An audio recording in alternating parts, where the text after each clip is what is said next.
Oke, Assalamualaikum warahmatullahi wabarakatuh. Baik, Bismillahirrahmanirrahim. Alhamdulillahirabbil alamin. Puji dan syukur atas kehadirat Allah Subhanahu wa taala, karena berkat rahmat dan karunia kita dapat melaksanakan perkuliahan di hari yang insya Allah barokah ini ya. Baiklah anak-anak, sesuai dengan rencana perkuliahan kita ya yang sudah Bapak jelaskan kemarin, hari ini kita sudah akan membahas materi. Nah, untuk materi pertama ini atau materi di pertemuan kedua ini, intinya adalah kita akan membahas akuntansi transaksi internasional barang dan jasa. Nah, di sini nanti kalian akan belajar bagaimana pengakuan dan pengukuran serta penyajian dan pengakuan dari transaksi-transaksi internasional yang dilakukan dengan menggunakan mata uang yang berbeda, sehingga nanti memunculkan adanya keuntungan ataupun kerugian dari perbedaan kurs. Oke, untuk itu maka karena ini transaksi internasional ya, dimana melibatkan perbedaan mata uang dan juga perbedaan nilai tukar atau kurs. Untuk itu kita perlu dulu memahami konsepnya, konsep dasarnya itu mata uang dan kurs itu seperti apa sih sebenarnya. Lalu apa yang mempengaruhi sehingga bisa memicu timbulnya keuntungan atau kerugian nanti dalam transaksi. Oke, pertama kita bahas dulu konsep mata uang dan kurs. Ya, kita sudah tahu ya, mata uang. Apa sih mata uang itu? Mata uang itu kan sebenarnya satuan dari nilai tukar ya, nilai alat tukar lah ibarat. Satuannya perlu digarisbawahi, mata uang itu adalah satuannya. Nah, yang menjadi satuan apa? Satuan nilai dari alat tukar yang berlaku dalam suatu negara. Jadi kalau di Indonesia satuan nilai alat tukarnya apa? Jelas kan? Rupiah. Nah, rupiah inilah yang disebut sebagai mata uangnya. Nah, karena dia ditetapkan oleh negara, sehingga nanti pada umumnya mata uang ini nanti secara umum dapat diklasifikasikan menjadi dua jenis. Dari sisi siapa yang menerbitkan mata uang itu, dan dari sisi ia berlaku di suatu negara ya. Jadi nanti bisa jadi subjektif ini. Mata uang lokal maupun mata uang asing, ini semua ditentukan di negara mana yang menerbitkan dan di negara mana mereka berlaku. Yang seperti kita ketahui, ada mata uang lokal, ada mata uang asing. Kalau mata uang lokal itu ya sederhananya adalah mata uang yang berlaku, yang satuannya ditetapkan oleh suatu negara ya. Jadi mata uang negara lah ibaratnya. Kalau sedangkan mata uang asing itu kan jadi satuan nilai alat tukar atau satuan nilai uang atau mata uang di luar dari mata uang lokal ini. Ya sederhananya kalau di Indonesia ya mata uang lokalnya adalah rupiah. Satuannya jelas rupiah ya. Di luar rupiah itu dianggap sebagai mata uang asing. Nah, tapi perlakuan ini juga bakal berbeda. Kalau misalnya di Amerika mata uang lokalnya atau satuan nilai tukar alat tukar atau satuan mata uang yang ditetapkan di Amerika yang diakui oleh negaranya sebagai mata uang lokal itu jelas dolar. Nah, sedangkan Indonesianya sendiri atau rupiah yang jadi mata uang Indonesia itu menjadi mata uang asing di Amerika. Jadi saya ulangi lagi, memang ini ada dua jenis, tapi dalam menentukan mata uang lokal, mata uang asing ini kita lihat dari sudut pandangnya dulu. Sudut pandangnya dia lebih mengarah kemana, negara apa gitu, posisi negaranya, siapa yang mengeluarkannya gitu. Nah, itu mata uang dari sudut pandang umum yang seperti yang biasanya kita ketahui ya. Ada mata uang lokal, ada mata uang asing. Lalu bagaimana kalau dari sudut pandang akuntansi? Yang menurut standar akuntansi itu seperti apa sih mata uang itu? Nah, jadi kalau mata uang menurut standar akuntansi itu menjadi dibagi 3. Jadi mata uang fungsional, mata uang pelaporan, sama mata uang asing. Nah, mata uang fungsional ini intinya adalah mata uang yang menjadi mata uang utama operasional perusahaan. Jadi nanti untuk pencatatan, transaksi, itu dasar mata uangnya mata uang fungsional inilah. Ini. Lalu mata uang pelaporan. Jadi mata uang yang akan digunakan sebagai satuan nilai tukar yang akan dicatat dan disajikan saat perusahaan itu menyajikan laporan keuangannya. Nah, belum tentu laporan uang fungsional, mata uang fungsional ini bakal jadi mata uang pelaporan, belum tentu. Bisa jadi mata uang fungsional nanti jadi mata uang pelaporan, bisa jadi seperti itu. Terus mata uang asing. Nah, mata uang asing ini kalau dari sudut pandang akuntansi itu ya selain dari mata uang fungsional dan mata uang pelaporan. Nah, itu. Jadi kalau di sudut pandang akuntansi itu ya 3 ini yang akan jadi concernnya. Jadi mata uang lokal yang tadi itu bisa jadi dia belum tentu jadi mata uang fungsional, belum tentu bisa jadi mata uang pelaporan. Terus mata uang asing bisa jadi dia bakal jadi mata uang fungsional. Nah, jadi salah satu problem utamanya di akuntansi itu, kita itu harus tahu dulu mata uang fungsionalnya perusahaan itu apa, terus mata uang pelaporannya itu apa. Nah, ini 2 mata uang ini yang menjadi concern utamanya. Jadi bisa aja, misalnya yang kita ketahui itu Garuda ya. Garuda itu kan mungkin kalau kita tahu Garuda itu adalah perusahaan BUMN penerbangan di Indonesia yang terkenal ya. Perusahaan apa? Ini penerbangan, jasa penerbangan. Nah, tapi yang kita ketahui dari Indonesia mungkin kalian melihat mata uang fungsional dan pelaporannya cenderung malah menggunakan rupiah kan. Tapi jangan salah, mata uang fungsional Garuda itu ternyata dia lebih menggunakan dolar. Nah, kok bisa Pak? Nah, inilah makanya standar akuntansi yang kita ketahui kalau PSAK untuk yang berhubungan dengan konsep mata uang ini ya, PSAK-nya itu adalah PSAK 10 intinya. Jadi ada dasarnya sebuah perusahaan itu milih mata uang fungsional. Memang kebijakan 100% itu diserahkan kepada pihak manajemen. Tapi pihak manajemen itu nggak asal-asal nentuin uang fungsional ini, mata uangnya. Ada ketentuan yang diatur di PSAK 10. Nah, kayak mana caranya sih menentukan mata uang fungsional dari mata uang yang berlaku, yang terlibat langsung dengan perusahaan. Jadi mata uang fungsional itu kriterianya adalah pertama, mata uang fungsional merupakan mata uang yang paling banyak mempengaruhi harga jual produk yang dihasilkan oleh entitas atau perusahaan. Jelas ya. Mata uang yang mempengaruhi biaya tenaga kerja, bahan baku, dan biaya lain dari pengadaan barang dan jasa. Nah, 2 inilah ini merupakan faktor penentu suatu mata uang itu menjadi mata uang fungsional. Nah, untuk mata uang pelaporan nanti akan kita bahas di penjabaran laporan keuangan ya. Kalau ini kita concernnya ke mata uang fungsional. Karena apa? Karena di sini nanti kita akan belajar pencatatan, terkait dengan pencatatan akuntansinya dulu.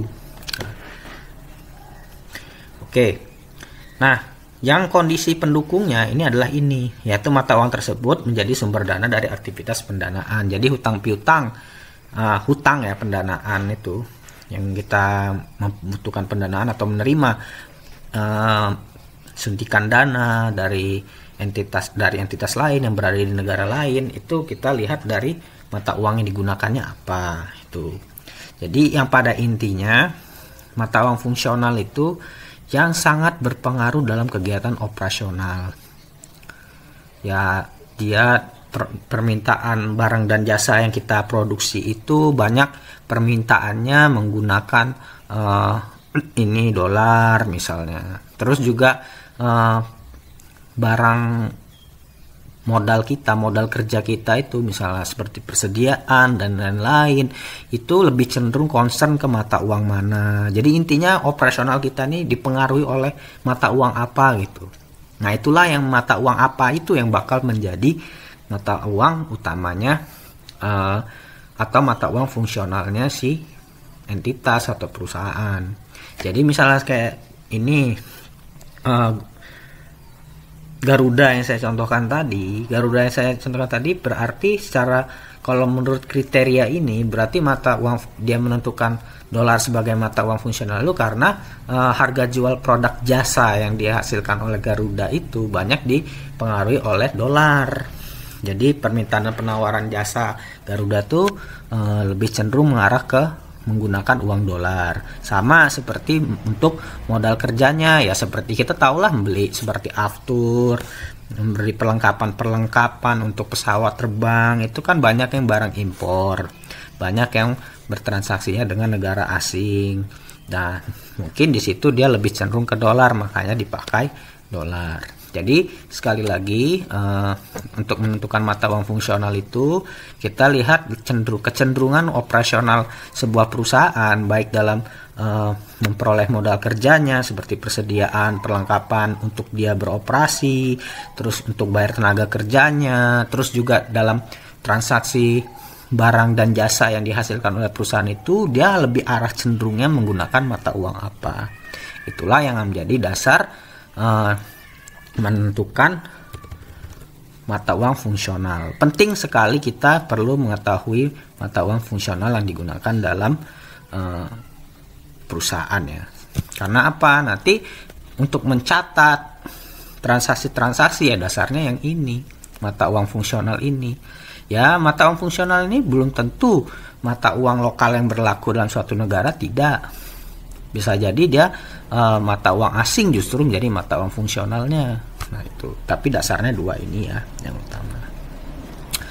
Oke, berikutnya. Nah, kalau tadi kita belajar terkait dengan mata uang, sekarang kita belajar kurs atau nilai tukar. Nah, untuk tahu kurs dan nilai tukar itu, kita juga perlu tahu yang namanya nilai mata uang. Kalau tadi kan mata uang itu satuan ya, satuan dari nilai. Nah, kalau nilai mata uang ini adalah nilai intrinsik yang terkandung di dalam mata uang tadi. Jadi setiap mata uang itu ada nilai intrinsiknya loh gitu. Nah, di sini di dunia kita ini mata uang tuh kan banyak ya, setiap negara punya. Nah, uang mata uang atau mata uang setiap negara itu nilainya beda-beda antara negara A sama B, antara Indonesia sama Amerika, itu jelas nilai mata uangnya beda. Sehingga perbedaan antara dua negara itu nanti menimbulkan yang namanya perbandingan ini. Jadi perbandingan nilai mata uang antara suatu negara-negara lainnya, inilah yang memunculkan namanya nilai tukar atau kurs. Nah, yang seperti kita tahu sekarang, terus rupiah terhadap dolar, rupiah terhadap pound sterling, rupiah terhadap yen. Itu seperti apa perbandingannya? Nah, karena perbandingannya ini nanti makanya nilai tukar itu dibagi menjadi dua secara umumnya. Nilai tukar langsung atau direct exchange rate, nilai tukar tidak langsung, indirect exchange rate. Nah, kalau langsung itu sederhananya berapa sih mata uang lokal yang perlu dikorbankan untuk mendapatkan satu mata uang asing? Ya, kalau misalnya di Indonesia ya, direct exchange rate-nya itu misalnya kita bandingkan dengan dolar. Jadi berapa sih rupiah yang kita keluarkan untuk mendapatkan $1 Amerika itu? Itulah yang disebut sebagai nilai tukar langsung. Jadi lokal berapa yang dikeluarkan untuk mendapatkan $1 mata uang asing. Nah, kalau tidak langsung itu kebalikannya. Berapa yang dikeluarkan untuk mata uang asing itu supaya dapat $1 atau 1 mata uang lokal itu. Nah, perbandingan ini perlu kita pahami. Nah, kalau ini kan tadi sama ya, ini secara umumnya nilai tukar atau kurs. Nah, dalam akuntansi itu ada lagi ininya, ketentuannya beda lagi. Nah, kalau di akuntansi itu ada 3 jenis nilai tukar. Nah, kalau di akuntansinya ini, kita ini justru yang kita bandingkan itu, anak-anak. Jadi, mata uang fungsionalnya itu, misalnya sudah terpilih ya, sudah tentukan mata uang fungsional perusahaan X itu adalah rupiah. Ya berarti nanti dasar pembandingnya ini ya rupiah ini. Rupiah kita bandingkan dengan mata uang yang lain. Itu. Jadi bisa aja fungsional tadi kan belum tentu mata uang lokal negara yang berlaku ya. Bisa saja yang asing. Nah, di sini ada 3 jenis kurs menurut akuntansi. Jadi kurs spot, pertama kurs spot ya. Atau nilai tukar saat ini. Yakni nilai tukar untuk direalisasikan saat ini juga atau segera. Umumnya terjadi untuk direalisasikan dalam 2 hari kerja setelah perdagangan. Gitu. Jadi sebenarnya sebelum dan setelah ya, 2 hari sebelum dan setelah. Jadi sederhananya misalnya saya beli barang hari Senin tanggal 12. Nah, nanti kurs spotnya hari Senin tanggal 12. Nah, perusahaan saya itu fungsionalnya rupiah. Nah, saya belinya di Amerika itu membelinya pakai uang dolar. Nah, berarti kita nentukan nilainya kalau dirupiahkan 10, misalnya harganya $10 itu berapa? Karena kenapa perlu dirupiahkan, Pak? Karena mata uang fungsional perusahaannya adalah rupiah. Tuh. Jadi itu kurs spot ya, kurs yang berlaku saat itu. Nah, kurs penutup yakni kurs yang berlaku saat pada akhir periode pelaporan. Nah, jadi di saat pelaporan keuangan itu kita juga perlu nanti ada penyesuaian lagi. Apa sih yang disesuaikan? Ya kursnya tadi. Karena kita belinya tuh pakai mata uang asing, otomatis mata uang asing itu kita sesuaikan dengan tanggal waktu penutupan atau tanggal waktu pelaporan terhadap transaksi yang belum terselesaikan. Transaksi yang belum terselesaikan itu yang seperti apa, Pak? Ya, misalnya kita beli barang ya, barang impor ya. Nah, intinya kita tuh belum melunasi pembayaran. Itu tandanya kita belum menyelesaikan transaksi kita. Tapi kita harus menyesuaikan saat di akhir periode pelaporan, kita harus menyelesaikan kursnya. Apakah naik atau turun. Nah, terus ada kurs forward. Nah, ini kita nanti akan belajar di materi berikutnya. Kita akan belajar hedging atau lindung nilai. Jadi, kurs forward itu adalah kurs masa depan yang udah kita kunci. Jadi, misalnya saya buat perjanjian dengan broker ya. Dengan broker itu tanggal Juni 2021 nanti saya mau ngejual nih. Misalnya saya mau beli mata uang dolar. Nah, itu saya kunci kursnya di situ. Pokoknya nanti saya mau belinya harganya itu saya tetapkan Rp15.000 untuk $1. Dan dikunci. Itu namanya kurs forward. Di masa depan kita kunci kursnya.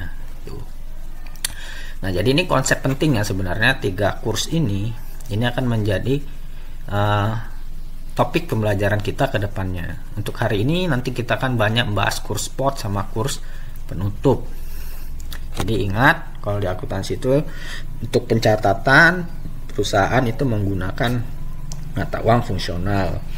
Dan mata uang fungsional ini nilainya itu nanti menjadi dasar perbandingan dengan nilai mata uang asing yang kita lakukan saat bertransaksi. Nah, itu ya. Oke, lanjut. Nah, sekarang tadi kita udah belajar terkait dengan konsep mata uang serta kurs. Sekarang kita langsung masuk ke akuntansinya. bagaimana sih penerapan akuntansinya Pak terhadap akuntansi transaksi internasional ini. Pertama kita bahas dulu dari konsep pengakuan dan pengukuran ya. Jadi apa aja sih nanti dampak yang diakui dari transaksi ini? Nah, yang akan kita akui nanti jelas ya dari sebuah transaksi jual beli, seperti contohnya nanti akan kita bahas ekspor impor. Otomatis kan kita nanti akan mengakui yang namanya penerimaan barang ya, mungkin barang persediaan, dan yang pasti nanti akan muncul yang namanya hutang dan piutang. Kalau hutang itu akibat dari transaksi impor, kalau piutang itu akibat dari transaksi ekspor. Nah, lalu saat pengakuan itu apa dampaknya? Lalu bagaimana cara kita mengukur dari pengakuan yang tadi? Nah, jadi ada beberapa ketentuan yang perlu kalian perhatikan. Kalau misalnya pengakuan di awal ya anak-anak ya, misalnya pengakuan di awal otomatis nilai transaksi itu kita ukur berdasarkan kurs spot atau kurs yang terjadi. Anggaplah saya kasih contoh ya, misal saya membeli impor atau perusahaan saya membeli impor 100 ton besi misalnya, dengan harganya itu dijual sama perusahaan di Amerika itu 100 ton itu sama dengan $100.000 ya kan. Itu kan dolar tuh yang dijual sama pemasok. Bayarnya pakai dolar kan. Nah, tapi kita sebagai pembeli yang ada di Indonesia, nah perusahaan saya ini kita harus nentuin dulu mata uang fungsionalnya apa.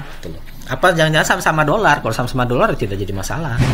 Tapi yang jadi masalah misalnya mata uang fungsional perusahaan ini yang ngebeli atau perusahaan saya ini adalah rupiah. Nah, saya harus mengakuinya nilai transaksi itu, nilai pembelian biji besi itu yang bakal jadi persediaan saya, itu yang jelas harus saya akui sesuai dengan nilai rupiah. Tapi kan dijualnya pakai dolar. Jadi $10.000 tadi ya saya belinya itu, kalau dijadikan rupiah itu berapa? Misal anggaplah kalau $10.000 $1 1.000 misal deh, itu berarti dirupiahkan nilai yang saya akui itu adalah 10 juta. Jadi saya dapatkan persediaan 10 juta. Terus kalau misal langsung saya bayar, ya bayar pakai kas 10 juta itulah. Tapi kalau misalnya saya bayarnya kredit, nanti ya jadi hutang 10.000 rupiah, 10 juta rupiah itu. Jadi perlu adanya penyesuaian ya saat pengakuan di awal. Nah, yang jadi problem yang akan kita hadapi itu tadi kan pengakuan di awal ya, pengakuan dan mengukur di awal saat terjadi transaksi. Pada umumnya atau kalau perusahaan itu beli barang itu biasanya dia bakal bayar itu setelah dia menerima faktur sesuai dengan perjanjiannya, apa FOB shipping point ataupun FOB destination point, itu nanti sesuai dengan perjanjian yang ditentukan. Biasanya nanti pemasok akan mengirimkan, pemasok atau pembeli pemasok lah karena kita beli ya, akan mengirimkan faktur. Kalau kita menjadi penjual berarti kita yang ngirimin faktur kan. Saat faktur diterima, kita akan tahu, oh tagihan saya berapa dolar, kayak itu barulah nanti kita akan proses pembayaran. Dan faktur itu jarang yang langsung saat transaksi langsung dikirim. Jadi makanya ada istilah 2N/30 itu. Jadi pelunasannya itu setidaknya 60 hari setelah barang diterima atau 60 hari setelah barang dikirim. Nah itu karena otomatis selama nunggu 60 hari itu perusahaan kan harus menanggung dulu yang namanya hutang ataupun piutang ya kan. Nah saat periode inilah yang menjadi troublemaker sebenarnya. Kenapa? Karena saat periode hampir penyelesaian ini menunggu dia selesai ya, setelah pengakuan di awal itu kan otomatis kurs itu akan berfluktuatif ya, belum tentu dia bakal tetap terus, bisa jadi berfluktuatif. Jadi makanya ada beberapa hal yang perlu kalian perhatikan terkait dengan transaksi ini setelah tanggal pengakuan di awal. Jika tanggal penyelesaiannya sebelum waktu periode pelaporan keuangan, jadi sebelum tanggal selesainya itu udah sebelum kita laporan tutup buku itu udah kelar lah transaksi tersebut ya. Nah maka saat terjadinya penyelesaiannya itu kita langsung aja kita sesuaikan kursnya itu dengan spot saat kita bayar tunai, ngelunasin. Misalnya kalau kita beli berarti kita ngelunasin hutang. Nah, tapi saat kita lunasin hutang itu kita perlu nyesuaiin dulu kurs saat menyelesaikan hutang dengan kurs saat waktu kita beli. Nah, jadi kan tahap transaksi itu pertama dimulai saat transaksi terjadi ya. Nah, setelah berikutnya ini nanti tahap penyelesaian. Tahap penyelesaian itu adalah tahap di mana perusahaan itu sudah melunasi segala hutang maupun piutangnya. Jadi ada 2 tahap di sini. Ya, jelas ya. Nah, kalau misalnya tanggal penyelesaiannya itu, nah ini problem kedua. Setelah waktu periode pelaporan, maka perlu disesuaikan terlebih dahulu dengan kurs penutup. Gampangnya gini, kita beli barang dari Amerika itu 25 Desember 2021. Nyampenya itu Maret 2022. Nah, berarti kan kita penyelesaiannya itu kan nanti di Maret 2022 itu kan kemungkinannya. Nah, tapi kita udah mau tutup buku di 31 Desember 2021. Nah, saat 31 Desember 2021 ini kita perlu melakukan penyesuaian dulu terhadap nilai kurs. Nah, jadi ini jadi problem. Jadi penyesuaiannya nanti ada 2 kali.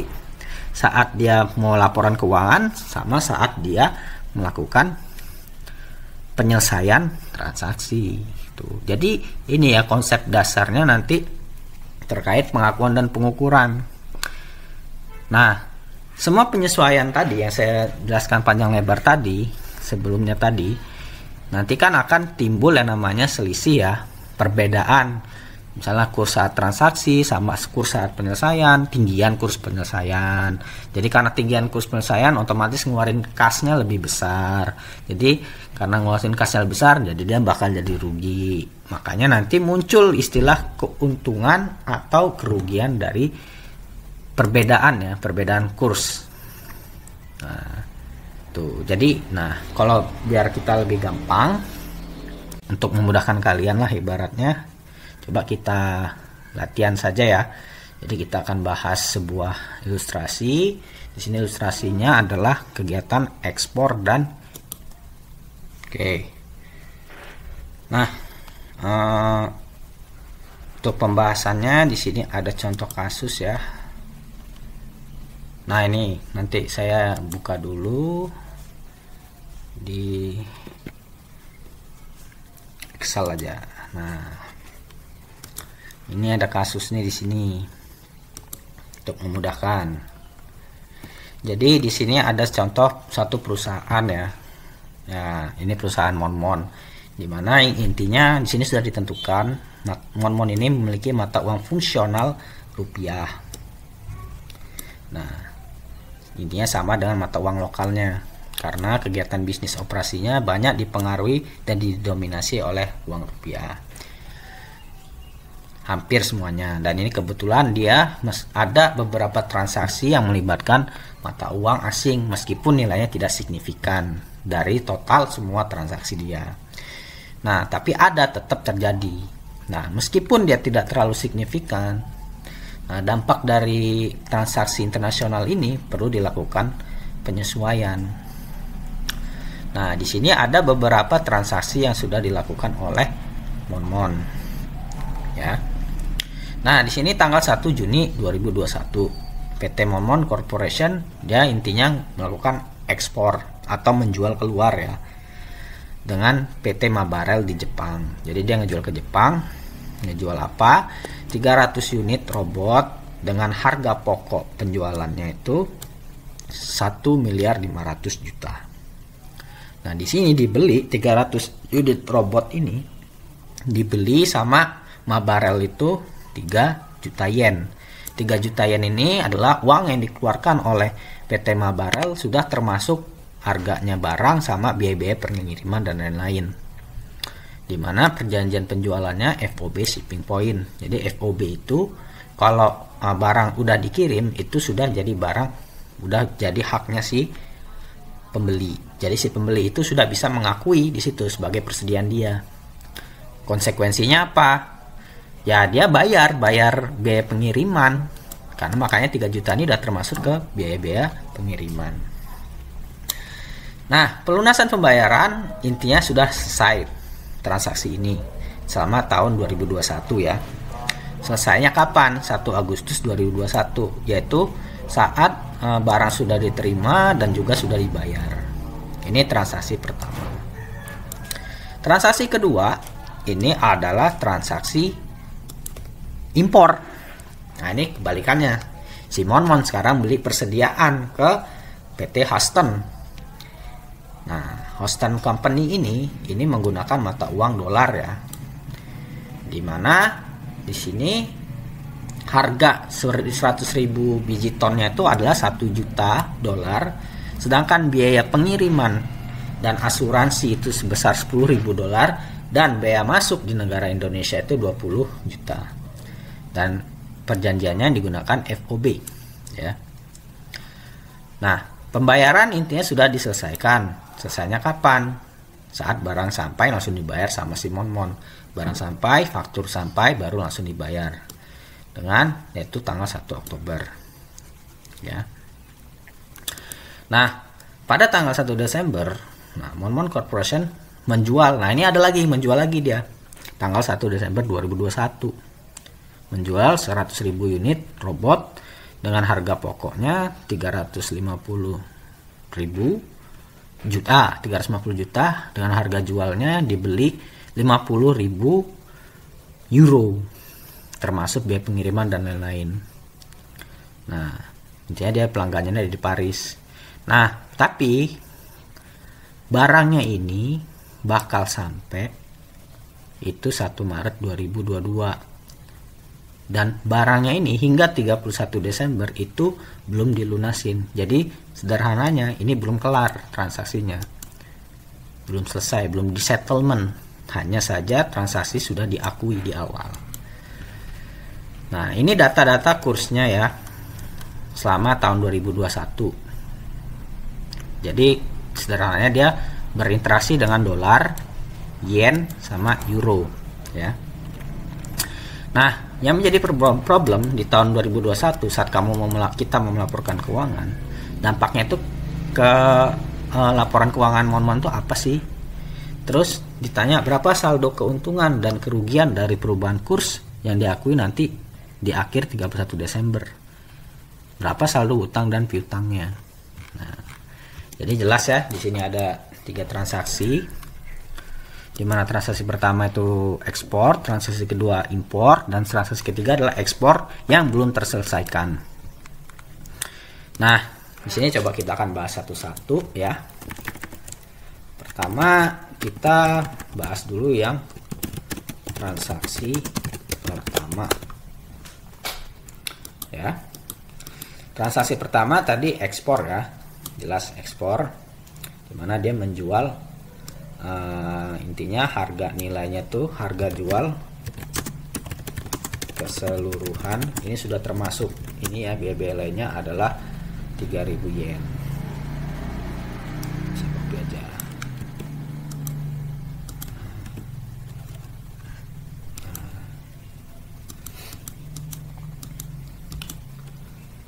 Dimana ini terjadi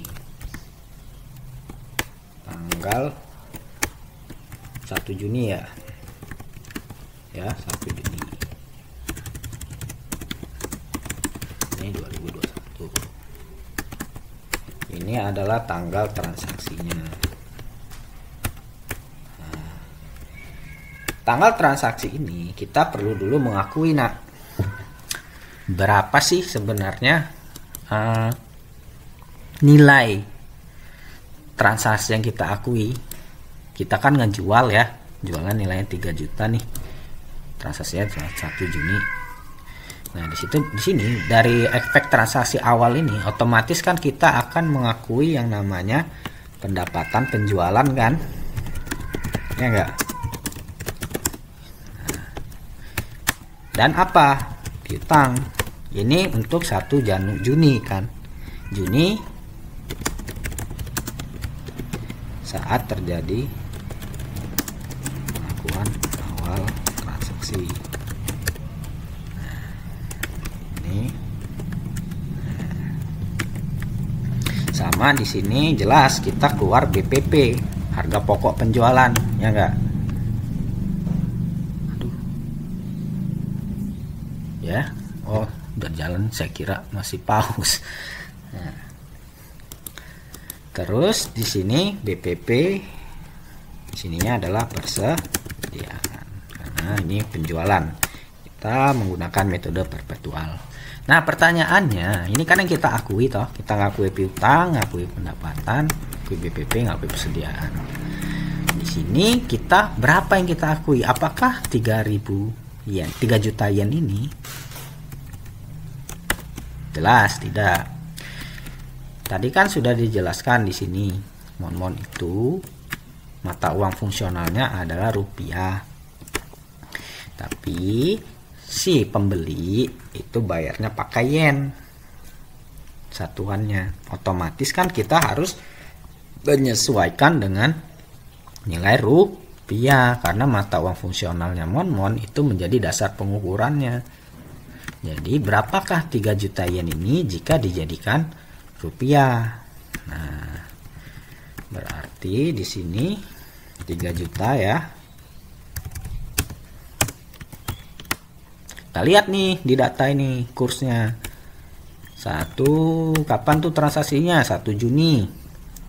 Berarti 1 Juni itu rupiah terhadap yennya adalah 1 yen itu sama dengan 965 rupiah. Berarti di sini adalah 965 rupiah. Ya. Ini yen. Ini rupiah. Nah, jadi untuk per 1 Juni berapa nilainya? Kita kalikan dulu. Oh, segini. Ini per 1 Juni. Saat transaksi dan pengakuan di awal. Nah, ini. Kok tadi belum saya ini ya? Nah, ini. Saya ulangi lagi ya, takutnya tadi belum kerekam. Jadi kan ini sudah disesuaikan dengan nilai rupiah terhadap yen. Sudah kita 3 juta itu setara dengan 2.895.000.000. Untuk piutangnya, pendapatan penjualannya sama BPP-nya 1.500.000.000. Nah, problem berikutnya adalah pengakuan saat dia transaksi diselesaikan. Nah, ini kan jelas tuh di kasus ini jelaskan PT Mabarel itu setelah perjanjian 2 hari setelah barang diterima 1 Agustus dia dilunasi. Nih, pelunasan pembayaran telah dilakukan ya. Nah, berarti di sini tanggal 1 Agustus 2021 ini saat penyelesaian. Nah, bagaimana saat penyelesaiannya? Ya kalau yang perusahaan bayar mah taunya dia bayar 3 juta yen aja ya. Dia nggak peduli hal-hal yang lain. Soal sesuai kontrak ya udah saya ngeluarkan 3 juta yen di Jepangnya. Tapi yang nerima ini yang jadi masalah. Apakah 3 juta yen ini yang diterima oleh perusahaan itu nilainya itu masih sama saat dia ngakui transaksi? Itu yang jadi problem. Bisa jadi itunya beda. Nah, makanya di sini kita lihat dulu 1 Agustus itu kan berarti kurs spotnya saat penyelesaian itu berapa sih? Karena si itu nanti bayarnya pakai yen. Terus yen itu kita jual ke pasar uang atau kita jual ke bank untuk dijadikan rupiah. Nah, itu berapa nilainya? Loh, kok ini jadi ini ya? Wah, ini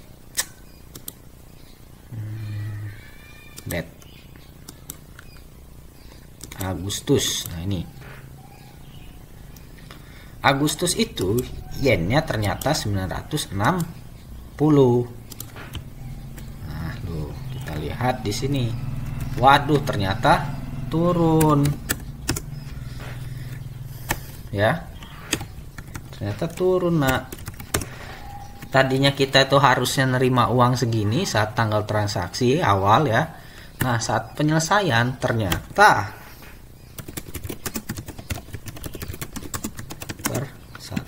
Agustus 2021. Ternyata di sini ada penurunan 15 juta.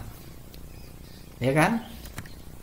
Nah, jelas saat penyelesaian kita dapat memang nih, si bayar dia 3 juta yen. Kita memang dapat 3 juta yen, tapi 3 juta yen saat kita convert jadi kasnya itu sama aja nilainya segini. 2.880 juta. Ya otomatis piutangnya udah lunas. Ya kan? Yang 3 juta yen, cuman nilainya dia lebih kecil turun. Nah, terus penurunan ini kita akui bagaimana, Pak? Nah, inilah yang namanya penurunan kerugian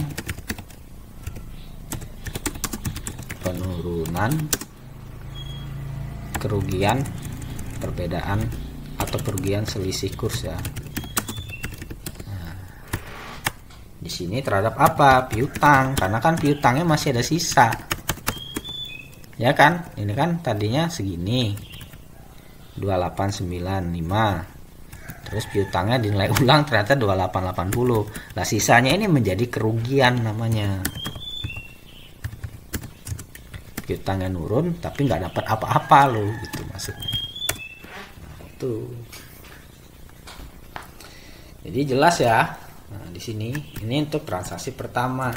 Jadi di sini transaksi pertama sudah selesai semuanya. Intinya di sini kita akan mengakui munculnya yang namanya kerugian. Nah, kerugian selisih kurs. Jadi di sini muncul kerugian selisih kurs transaksi pertama sebesar berapa? 15 juta ini. Nah, untuk piutang sama yang lain-lainnya sudah terselesaikan semua. Tapi di sini akibat transaksi pertama muncul yang namanya kerugian selisih kurs. Nah, terus bagaimana ke transaksi yang kedua ya? Transaksi kedua. Nah, transaksi kedua ini kan kita intinya adalah membeli ya, membeli. Jadi kita itu beli barang impor dari luar, beli persediaan 100 ton biji besi. Harganya 1 juta ya, 1 juta dolar. Jadi harga biji besi ini adalah 1 juta dolar. Ini 1 juta dolar ya, bukan rupiah, dolar. Ini dolar, saya ganti aja. Udah anggaplah dolar lah ini ya, ribet nanti kan ini. Nah, tapi untuk yang kita akui pertama saat terjadi transaksi ya, tanggal berapa sih itu?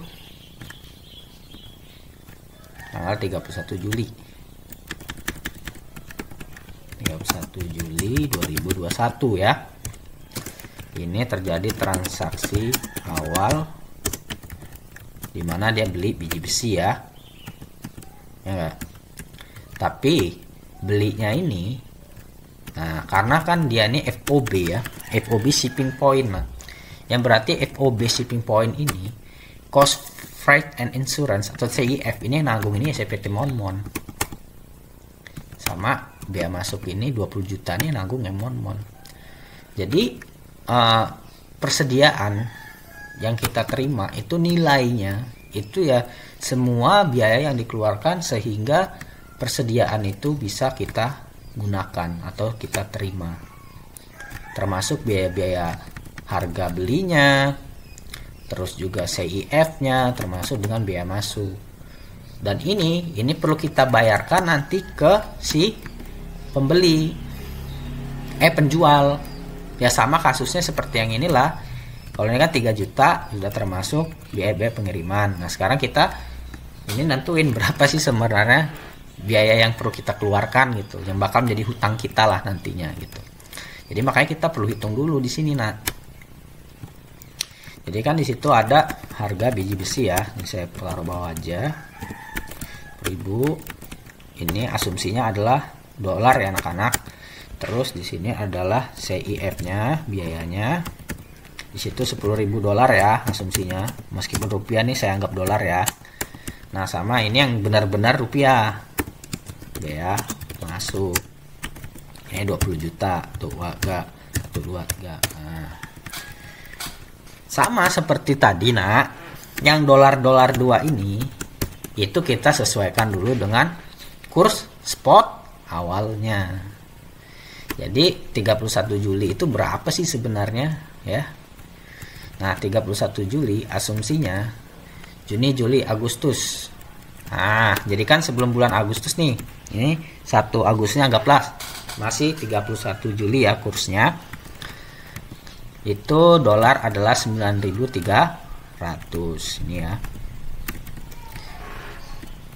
Nah, berarti ini yang dolar-dolar tadi, ini kan dolar nih, CIF sama harga ininya, itu kita sesuaikan dulu dengan nilai dolarnya.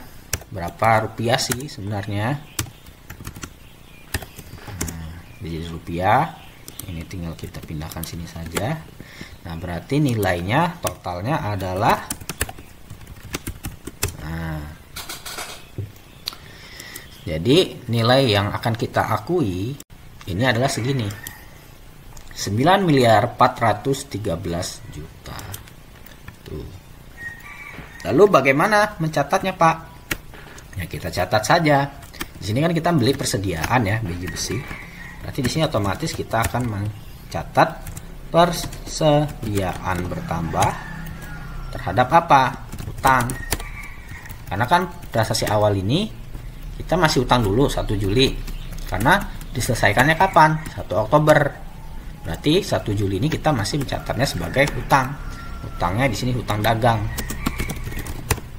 Nah, ya. Nah, ini nilainya. Ya. Ini pengakuan awal. Nah, problemnya ada lagi. Saat kita menyelesaikan 1 Oktober 2021,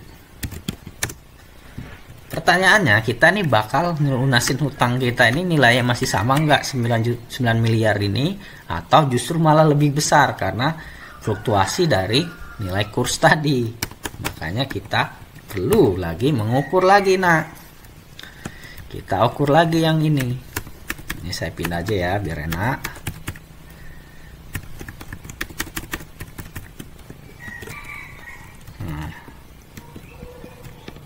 Kita ukur lagi kursnya berapa yang saat 1 Oktober itu. Kita lihat di sini 1 Oktober 2021. Nih. 9190. Oh, ternyata lebih kecil. Berarti rupiahnya lagi menguat ini. Nah, ternyata lebih sedikit, nah, yang kita lunasin. Jadi kita mau ngelunasin kan kita membeli dolar dulu kan. Ternyata pas kita beli dolar, ternyata uang yang kita keluarkan tuh lebih rendah daripada saat kita transaksi di awal. Karena saat transaksi awal itu kan kita ukurnya pakai rupiah. Meskipun nanti ujung-ujungnya si penjual itu nerimanya kan dolar kan. Ya mereka taunya sekian lah. Ini totalnya segini. 1 juta sama 10.000 dolar sama tambah 20 juta dalam rupiah. Nerimanya taunya segini. Nah, tapi ternyata kita pada saat pengukuran ulang penyesuaian, ternyata nilainya itu lebih rendah, ya enggak? Berarti kan di sini ada selisih, ya enggak? Nah, selisih 111 juta. Nah, ini pertanyaannya untung atau rugi? hutangnya tadinya segini, terus bayarnya cuma segini. Berarti untung dong. Dan terus otomatis persediaan kita juga nilainya meningkat atau menurun. Nah, untung apa rugi? Nah, persediaan tetap diakui segini nanti. Dia nggak mungkin ngikutin ini. Nah, otomatis kita bakal untung. Nah, iya. Jadi kita 1 Oktober kita akan melunasi dulu ya. Asumsinya kita langsung lunasin, beli mata uang dolar. Kita untuk langsung lunasin, kita beli langsung. Jadi di sini hutang dagangnya lunas terhadap kas karena kita mengeluarkan uang untuk membeli dolar dan langsung melunasi setelah dapat dolarnya. Sekian. Nah, di sini kita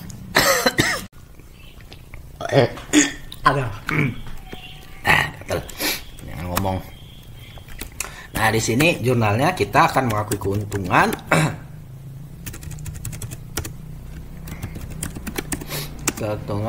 selisih kurs. Ininya adalah hutang ya, hutang dagang yang sisa yang sudah kita akui ini di awal tadi kan masih ada sisa tuh, selisihnya segini. Nah, itu harus kita keluarkan. Ini positif ya sebenarnya, bukan negatif. Nah, ini. Atau bisa langsung jurnal satunya kalau mau ya, langsung ini bisa. Jadi hutang dagang di debat langsung kita kurangkan seperti ini. Kreditnya adalah kas, di sini keuntungan. Kurs. Ini opsi kedua ini jurnalnya. Ya. Ininya 1. Ini bukan minus, ini plus ini. Nah, itu ya. Ini opsi berikutnya. Ini sama aja, intinya sama sebenarnya jurnal 2 ini. Itu. Berarti nah, akibat dari ini transaksi kedua berarti ada keuntungan. Ya, keuntungan selisih kurs. Ini dari transaksi kedua. Untungnya berapa? Untungnya ini tadi. Nah, ya. Ini plus ini ya, bukan minus ini. Cuman saya ngeditnya jaga mager. Enggak, saya edit dulu deh. Ini. Nah, ini minus saya hilangin. Oke. Ini sampai sini. Nah, jadi untung yang transaksi kedua. Nah, berikutnya ini transaksi yang terakhir. Transaksi ketiga.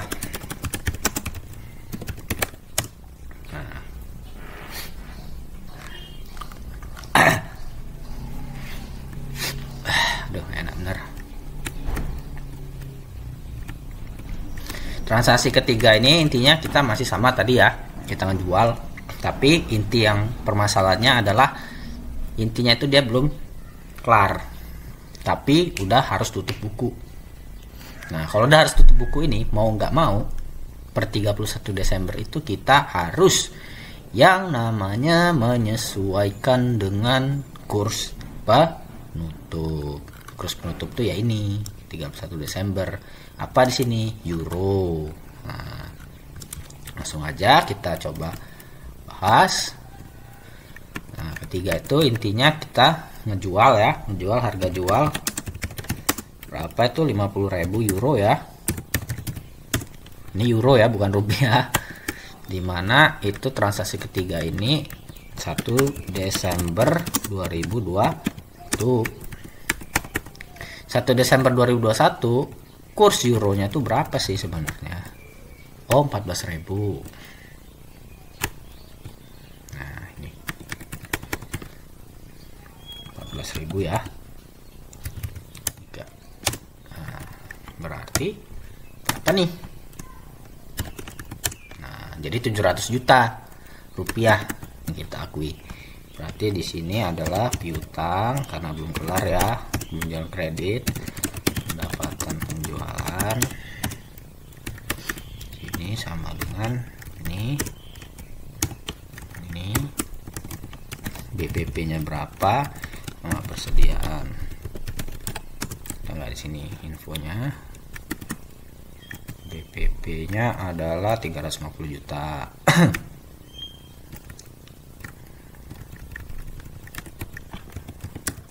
Tuh 23 123 nih. Nah, salah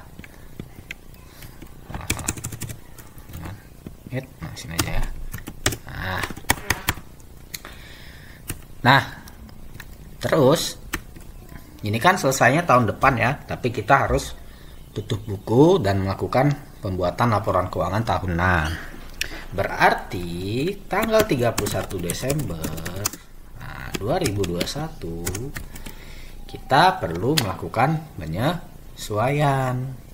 Jadi tidak perlu nunggu ini sampai selesai penyesuaiannya. Saat 31 Desember, saat tutup buku, ini kewajiban menurut PSK 10 harus disesuaikan untuk mencerminkan nilai aslinya saat di akhir periode ya. Jadi kita hitung lagi di sini harga jualnya. Salah. Hitung lagi. Ya, akuntansi ini ngitung-ngitung kerjaannya. Ini saya beruntung aja pakai Excel. Kalau ngitung pakai manual, ngetik, nulis tangan, nambah-nambah mah ribet. Nah, berapa 31 Desember kurs penutupnya? Oh, euro itu 15.000. Waduh, naik nih. Berarti kita bisa untung dong.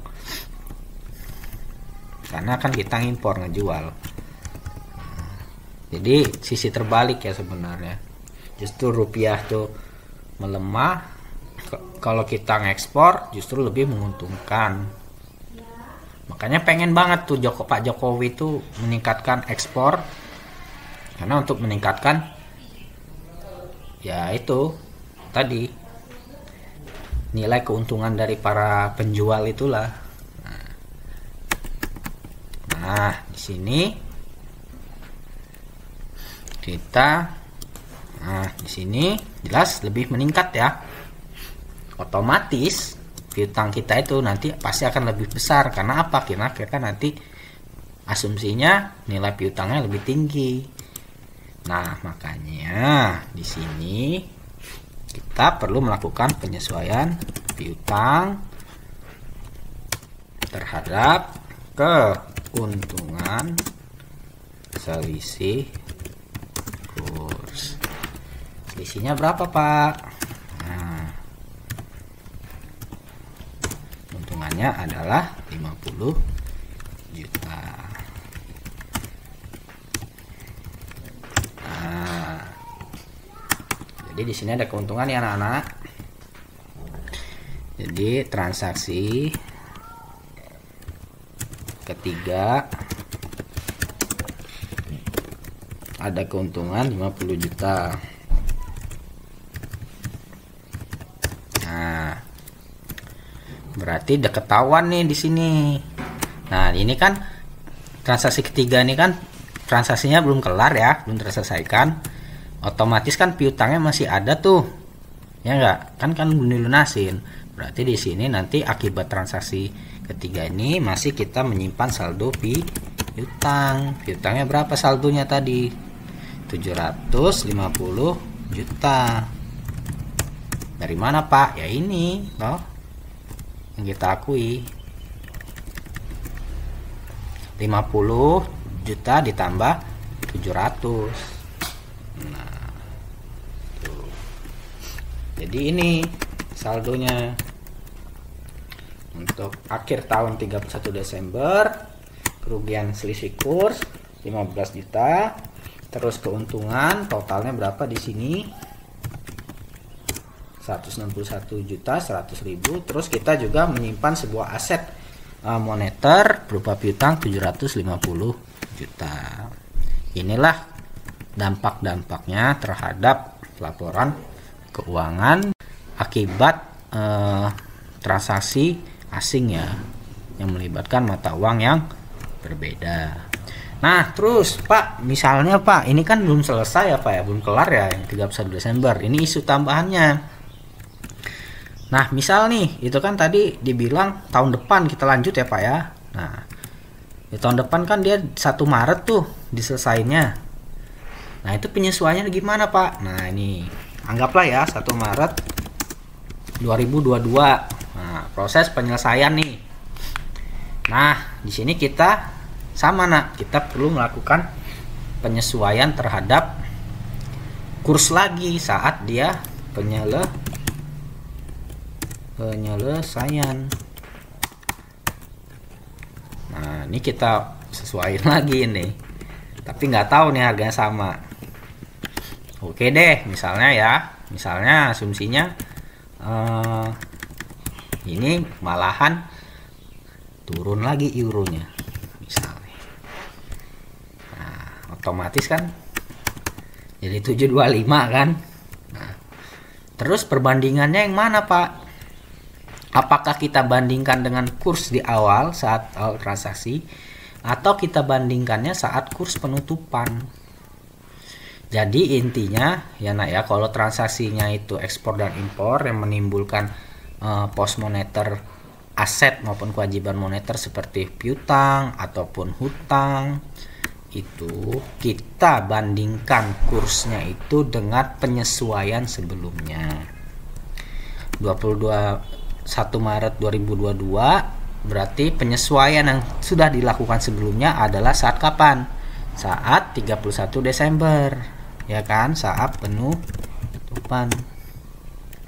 Berarti dasar penyesuaian kita ya ini penutupan ini. Kita nggak lihat lagi yang ini, karena yang ini sudah disesuaikan dengan penutupan. Nah, sekarang yang saat penyelesaiannya kita sesuaikannya saat di kurs penutupan. Tuh. Jadi kelihatan ya di sini ya. Di sini ada rugi kita Ruginya berapa Pak?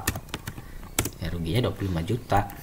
Yang kita akuinya 750, tadinya piutangnya malah jadi 725. Ya nggak mau ya kita rugi. Nah, di sini ya kita bayar berarti. Kita menerima duit dari pelanggan ya, kasnya sama dengan ya 725 juta ini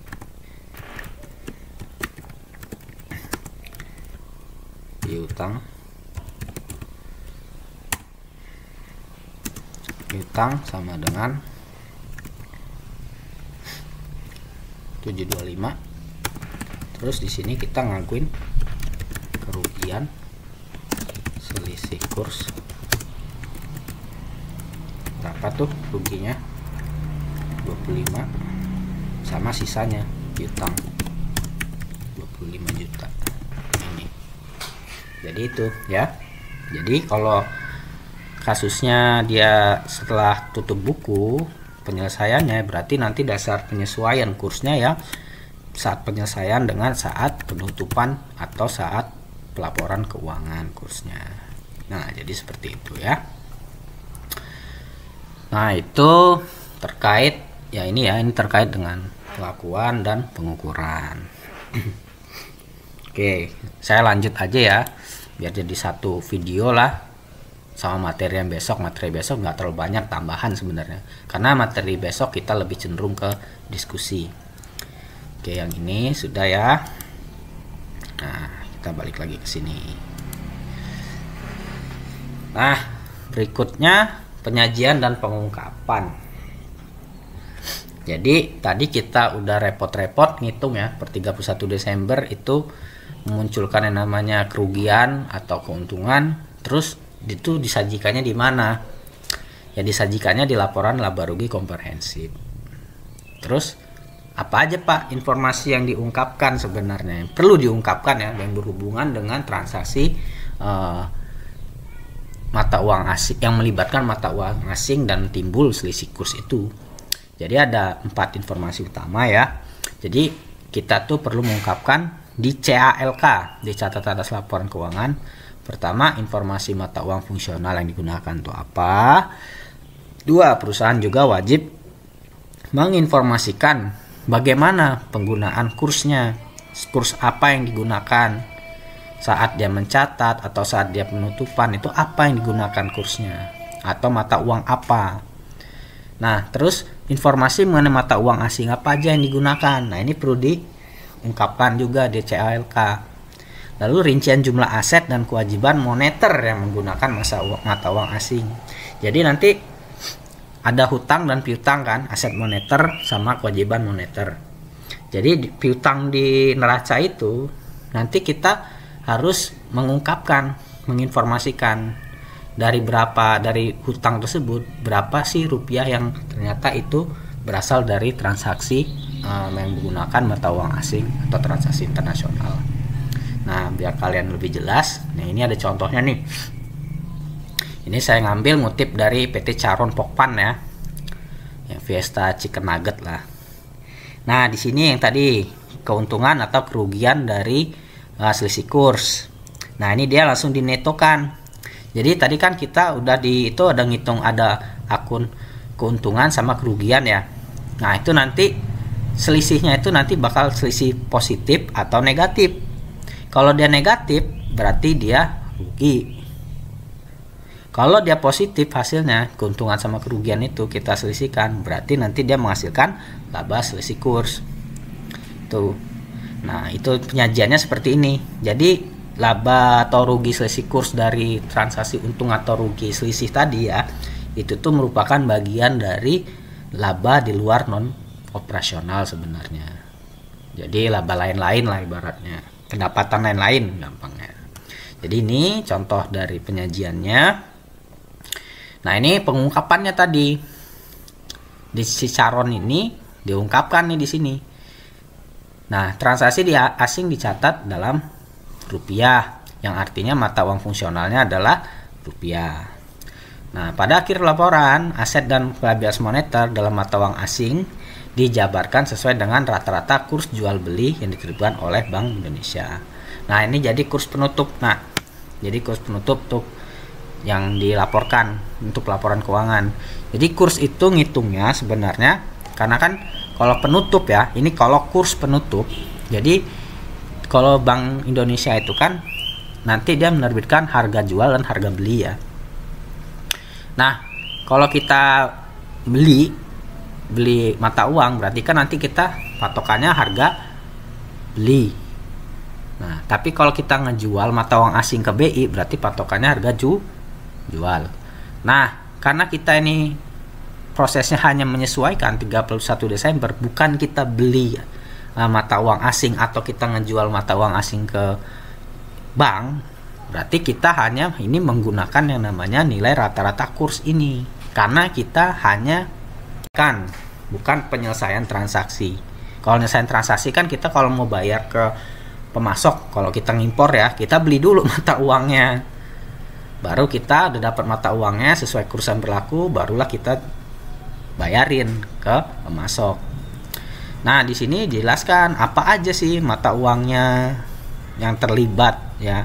Di sini ada euro, ini ada Amerika, dolar Amerika, di sini ada dolar Singapura. Nah, inilah mata uang yang digunakan, yang diungkapkan oleh Charon. Jadi yang berhubungan dengan transaksi dia itu ya ini. Nah, di sini juga jelaskan. Nah, transaksi dalam mata uang asing selain dolar itu nggak terlalu besar, tidak signifikan. Berarti mayoritas di antara semua ini yang paling besar itu adalah mata uang dolar ini yang digunakan. Nah, berikutnya, nah ini pengungkapan lainnya yang tadi proporsi aset dan liabilitas moneter dalam mata uang asing. Jadi kan ada asetnya itu ada kas setara kas, ada piutang ya, salah satu komponennya di aset itu di neraca. Jadi kas dan setara kas ini di seluruh totalnya itu ada beberapa yang kasnya itu dalam bentuk mata uang asing. Sama halnya seperti piutang. Dari di antara proporsi misalnya 10.000 piutang, ternyata yang 4.405 itu mata uang asing. Nah, sama utang juga seperti itu. Jadi ini perlu diungkapkan, utang dan piutangnya itu perlu dijelaskan rinciannya berapa sih sebenarnya gitu loh. Dari total piutang yang ada, berapa jumlah yang itu merupakan mata uang asing yang atau transaksi yang melibatkan mata uang asing gitu. Oke, jadi itu ya materi kita pada pertemuan ini. Insya Allah jadi itulah yang kita bahas hari ini. Untuk pertemuan berikutnya kita akan tatap muka.